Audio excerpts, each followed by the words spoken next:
नमस्कार, सत्यहिंदी.com में आपका स्वागत है। एक नजर अब तक की सुर्खियों पर। उदयपुर में दर्जी कन्हैयालाल की हत्या के मुख्य आरोपी रियाज अटारी और मोहम्मद गौस ने हत्या को अंजाम देने से बहुत पहले बीजेपी नेताओं से संपर्क बना लिया था। उनके फोटो कई बीजेपी नेताओं के साथ पाए गए हैं। कांग्रेस ने शनिवार को प्रेस कॉन्फ्रेंस करके आरोपियों के फोटो बीजेपी नेताओं के साथ जारी भी कर दिए, लेकिन बीजेपी ने इस आरोप का खंडन किया है कि आरोपियों के संबंध बीजेपी से थे। बहरहाल फोटो की वजह से बीजेपी को तमाम आरोपों का सामना करना पड़ रहा है, क्योंकि बीजेपी ने भी फोटो के आधार पर विपक्षी नेताओं पर तमाम आरोप लगाए थे, जिसमें बीजेपी ने फोटो के आधार पर कांग्रेस नेता राहुल गांधी को टारगेट किया था। इंडिया टुडे की एक रिपोर्ट में कहा गया है कि हमलावरों के अतीत की गहराई में जाने से पता चलता है कि वो कम से कम 3 साल तक बीजेपी की राजस्थान इकाई में घुसने की कोशिश करते रहे। ऐसा प्रतीत होता है कि 2 हत्यारों में से एक रियाज अटारी ने अपने वफादारों के माध्यम से बीजेपी के कार्यक्रमों में अपनी जगह बनाई है।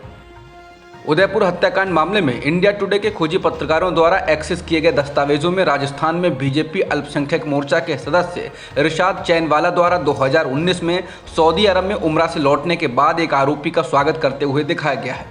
बीजेपी के साथ चैनवाला का अपना जुड़ाव 1 दशक से भी ज़्यादा पुराना है। इंडिया टुडे ने जब उनसे पूछताछ की तो उन्होंने माना कि रियाज उदयपुर में बीजेपी के कार्यक्रमों में शामिल होता था। चैनवाला ने याद किया कि हालांकि उस व्यक्ति ने निजी बातचीत में बीजेपी की राजनीतिक विचारधारा पर हमला करने में कोई कसर नहीं छोड़ी। इंडिया टुडे ने जब चैनवाला को फोटो दिखाया तो उन्होंने कहा, हाँ ये मेरा है। फोटो दिखाए जाने पर बीजेपी नेता ने कहा, मैंने उसे माला पहनाई क्योंकि वो उम्रा से वापस आया था। संवाददाता ने पूछा कि आरोपी बीजेपी के कार्यक्रमों में शामिल हुए थे। चैनवाला ने जवाब दिया, हाँ वो शामिल होता था। उसने गुलाब जी यानी कि बीजेपी नेता गुलाब चंद कटारिया के कई कार्यक्रमों में शिरकत की। रियाज अक्सर उन इवेंट्स में बिना बुलाए ही नजर आता था। फिर उसने कहा कि वो पार्टी के साथ काम करना चाहता है, लेकिन निजी तौर पर रियाज बीजेपी के कटु आलोचक था। चैनवाला के मुताबिक वो दोस्तों से निजी बातचीत में पार्टी का कड़ा विरोध करता था। उदयपुर में कन्हैयालाल के हत्याकांड के आरोपी रियाज के बीजेपी के नेताओं के साथ कार्यक्रमों में शामिल होने और साथ फोटो पाए जाने के बाद कांग्रेस हमलावर हो गई है। कांग्रेस नेता पवन खेड़ा ने प्रेस कॉन्फ्रेंस में कहा कि मीडिया रिपोर्ट से सनसनीखेज खुलासे के बाद हमने भी रिसर्च की तो पाया कि रियाज राजस्थान में बीजेपी के कद्दावर नेता पूर्व गृह मंत्री गुलाब चंद कटारिया के अनेक कार्यक्रमों में शामिल होता था। पवन खेड़ा ने कहा कि हमने पाया कि बीजेपी के अल्पसंख्यक मोर्चा के सदस्य इरशाद चैनवाला और मोहम्मद ताहिर ने रियाज को लेकर फेसबुक पोस्ट की, जिसमें उन्होंने रियाज को बीजेपी का कार्यकर्ता बताया है। खेड़ा ने कहा कि फेसबुक पोस्ट स्पष्ट करती है कि रियाज कन्हैयालाल का हत्यारा बीजेपी का सक्रिय सदस्य है। उन्होंने कहा कि आज सूर्यास्त तक हम उम्मीद करते हैं कि तथाकथित राष्ट्रवादी पार्टी इसका जवाब देगी। राहुल गांधी के बयान को गलत संदर्भ में फर्जी तरीके से चलाने के मामले में कांग्रेस ने हिंदी न्यूज़ चैनल जी न्यूज़ के खिलाफ कार्रवाई की बात कही है। हालांकि न्यूज़ चैनल ने इस मामले में माफ़ी मांगी है, लेकिन कांग्रेस इसको लेकर हमलावर हो गई है। दरअसल राहुल गांधी अपने संसदीय क्षेत्र केरल के वायनाड गए हैं। वायनाड में बीते दिनों कुछ युवाओं ने राहुल के दफ्तर में तोड़फोड़ की थी। तब खबर आई थी कि ये सीपीएम के कार्यकर्ता थे।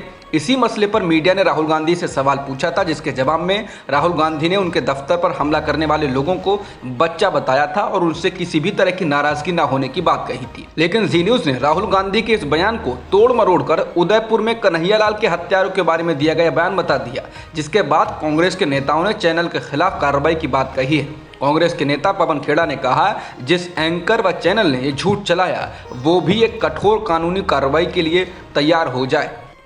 कांग्रेस प्रवक्ता सुप्रिया श्रीनेत ने वीडियो को ट्वीट कर कहा कि राहुल गांधी की केरल में अपने दफ्तर पर एसएफआई कार्यकर्ताओं द्वारा हमला करने वालों को माफ करने की बात को जी न्यूज़ उदयपुर हत्याकांड के दोषियों को माफी के रूप में दिखाता है। इस फेक न्यूज़ को भाजपा नेता सोशल मीडिया पर फैला रहे हैं। कानूनी कार्रवाई होगी। बता दें कि राहुल के इस बयान को जी न्यूज़ ने अपने डीएनए शो में दिखाया था। अब इस मामले में कांग्रेस के तेवर सख्त हो गए हैं और इस वजह से जी न्यूज़ प्रबंधन शो को बनाने वाले और संपादक के लिए मुश्किलें खड़ी हो सकती हैं।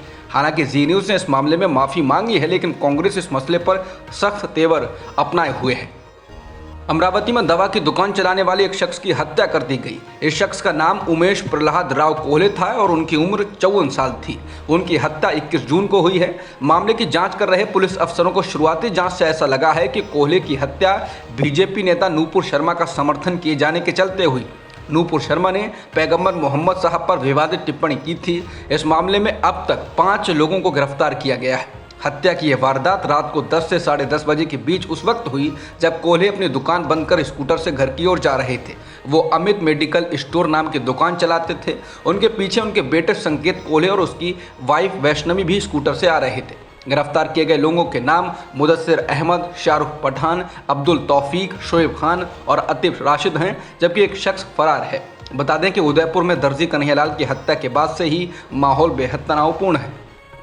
अमरावती में केमिस्ट उमेश प्रहलाद राव कोल्हे की हत्या के मामले की जांच एनआईए को सौंप दी गई है। केंद्रीय गृह मंत्रालय ने शनिवार को इस संबंध में आदेश जारी किया है। मामले की जांच कर रहे पुलिस अफसरों का मानना है कि कोल्हे की हत्या बीजेपी नेता नूपुर शर्मा के बयान का समर्थन किए जाने के चलते हुई है। नूपुर शर्मा ने पैगंबर मोहम्मद पर विवादित टिप्पणी की थी। इस मामले में अब तक 5 लोगों को गिरफ्तार किया गया है। गृह मंत्रालय ने कहा कि उमेश कोल्हे की हत्या के पीछे की साजिश, इसमें शामिल संगठनों और अंतर्राष्ट्रीय संबंधों की गहन जांच की जाएगी। नूपुर शर्मा के खिलाफ कोलकाता पुलिस ने लुकआउट सर्कुलर जारी कर दिया है। समाचार एजेंसी एनआई की रिपोर्ट के अनुसार इससे पहले उन्हें एमहर्स्ट और नारकेलडांगा पुलिस थाने में पेश होने के लिए कहा गया था, लेकिन वो उनके सामने पेश नहीं हुई तथा उन्होंने और समय मांगा। बता दें, नूपुर शर्मा को सुप्रीम कोर्ट ने भी जबरदस्त फटकार लगाई है और कहा था कि उनको पूरे देश से माफी मांगनी चाहिए। ऑल्ट न्यूज़ के सह संस्थापक मोहम्मद जुबैर के खिलाफ दर्ज मुकदमे में दिल्ली पुलिस ने कुछ और धाराएं जोड़ दी हैं। जुबैर को कुछ दिन पहले साल 2018 में उनके द्वारा किए गए ट्वीट को लेकर गिरफ्तार कर लिया गया था। इस ट्वीट के खिलाफ किसी गुमनाम ट्विटर यूजर ने दिल्ली पुलिस से शिकायत की थी। हालांकि बाद में यह अकाउंट ट्विटर प्लेटफॉर्म से गायब हो गया।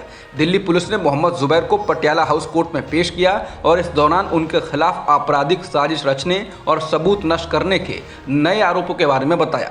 इसके अलावा उनके खिलाफ विदेशी चंदा प्राप्त करने के लिए फॉरेन कंट्रीब्यूशन रेगुलेशन एक्ट यानी कि FCRA की धारा 35 भी लगाई गई है। दिल्ली पुलिस ने कहा कि जुबैर की कंपनी को पाकिस्तान, सीरिया और अन्य खाड़ी देशों से चंदा मिला है। मुख्यमंत्री पद की शपथ लेने के बाद एकनाथ शिंदे के खिलाफ शिवसेना ने कार्रवाई तेज कर दी है। शिवसेना प्रमुख उद्धव ठाकरे ने शुक्रवार को एकनाथ शिंदे को पार्टी संगठन में नेता के पद से हटा दिया। ठाकरे की ओर से जारी किए गए पत्र में कहा गया है कि एकनाथ शिंदे पार्टी विरोधी गतिविधियों में शामिल हैं और स्वेच्छा से अपनी सदस्यता छोड़ चुके हैं। ठाकरे ने कहा कि इसलिए वो शिवसेना प्रमुख होने के नाते अपनी ताकत का इस्तेमाल करते हुए शिंदे को पार्टी संगठन में नेता के पद से हटा रहे हैं। बता दें कि ठाकरे और एकनाथ शिंदे के गुट के बीच असली शिवसेना किसके पास है, इसे लेकर जंग चल रही है।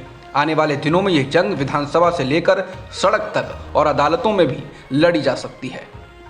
तेलंगाना में हो रही बीजेपी की राष्ट्रीय कार्य समिति की बैठक में आज प्रधानमंत्री मोदी भी हिस्सा लेंगे। भारतीय जनता पार्टी की 2 दिवसीय राष्ट्रीय कार्यकारिणी की बैठक को लेकर बीजेपी के ट्विटर हैंडल से कहा गया है कि 2 दिनों तक चलने वाली राष्ट्रीय कार्य समिति की ये बैठक 2 और 3 जुलाई को तेलंगाना की राजधानी हैदराबाद में आयोजित हो रही है। बैठक की शुरुआत शनिवार को शाम 4 बजे से होगी। बीजेपी के अनुसार प्रधानमंत्री मोदी राष्ट्रीय कार्य समिति के 304 डेलीगेट्स के साथ पूरे समय हर बैठक और हर सत्र में मौजूद रहेंगे। पंजाब के पूर्व मुख्यमंत्री अमरिंदर सिंह जल्द ही बीजेपी में शामिल होंगे और इसके साथ ही वो अपनी पार्टी पंजाब लोक कांग्रेस यानी कि PLC का भी बीजेपी में विलय कर देंगे। अमरिंदर सिंह इन दिनों लंदन में इलाज करा रहे हैं और वहां से लौटने के बाद वो इस फैसले को अमली जामा पहनाएंगे। बीजेपी पंजाब में मजबूती से पांव जमाने की कोशिश कर रही है और बीते कुछ दिनों में उसने कांग्रेस, अकाली दल के कई बड़े नेताओं को अपने साथ मिलाया है। अब तक की खबरों में इतना ही। बाकी खबरों के लिए बने रहिए सत्यहिंदी.com के साथ।